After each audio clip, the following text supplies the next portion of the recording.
All right, of course, all eyes have been on March Madness, the Final Four contest coming up tomorrow. We've got the Ohio State Buckeyes versus the Kansas Jayhawks and the Louisville Cardinals versus the University of Kentucky Wildcats.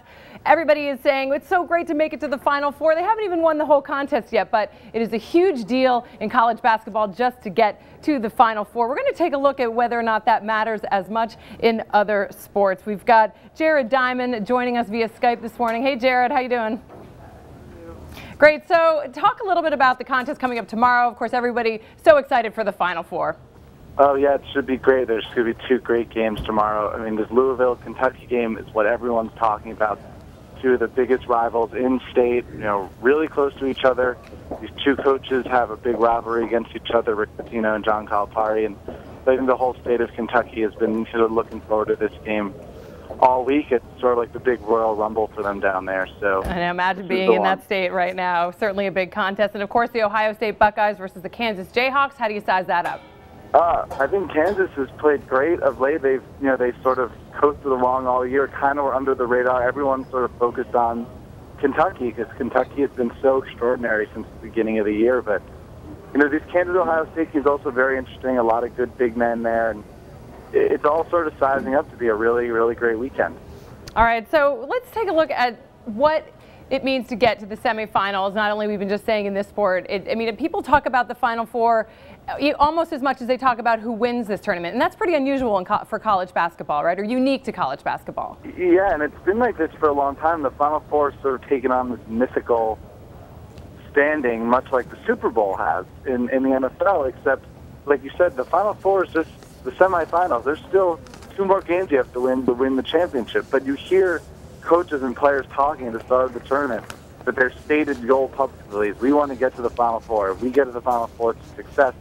And in every other sport, that would never fly, especially in the pro ranks where winning championships is what you're judged on. In college basketball, getting to the Final Four seems to be sort of a pinnacle of success, which is just very interesting. And you've got a great piece in which you actually talk about some of the other teams out there in the world of sports and what it would mean if that did count, whether or not they got to the semifinals. Because, really, in the end of the day, no one remembers year after year who made it to the semifinals. But tell us a little bit about what you discovered when you took a look at that. So, yeah, we looked at all the pro sports just to get a sense of if this were the standard for all the other leagues, who would really be the best teams? Who would really stand out if we just judged teams based on how often got to the Final Four? And in some cases, it was what you'd sort of expect. The Yankees, the Lakers, these are teams that win a lot of championships and they get to a lot of Final Fours. The most interesting one we found was in hockey, actually, how the best team in getting to Final Fours in the NHL modern era is the Philadelphia Flyers, who have actually only won 2 championships and haven't won since the 70s.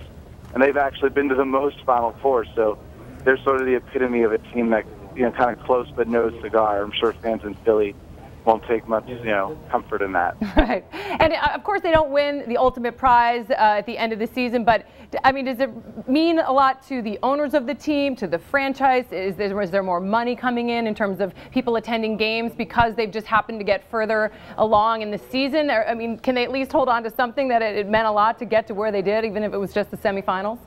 Sure. It really also depends on the franchise. If you're the New York Yankees, their goal is to win championships. The expectations for the Yankees are to win championships every single year, and anything less than that is always considered a failure. There are other teams, smaller teams, that don't win as much. If we look at the Mets this year, for example, who are not expected to be very good, if they were to get to the semifinals, I think people would look at that as a miracle, let alone a success. So a lot of it has to do with expectations. And unfortunately, some of these teams never win the title, even though they make it. You talk about the Phoenix Suns of the NBA. They made it 8 times to semifinals, but never really won the championship, versus the 6-time champions Chicago Bulls, which made it 9 times. So it must be really difficult for a lot of these teams who are almost there, but just can't quite cinch the deal. Sure. Look at the Boston Red Sox. They lost to the Yankees so many times. The Suns always had trouble getting past the Lakers. And that's just what you end up with. There's always that one team that stands in your way no matter how good you are in a lot of these sports. And the Suns, unfortunately, have not quite gone over that hump yet. All right, thanks so much for joining us for this morning. It's a lot of fun. Of course, everybody will be paying a lot of attention to the contest coming up this weekend at the Final Four, and stay tuned to WSJ Live and WSJ.com for all that information. Thanks so much for joining us.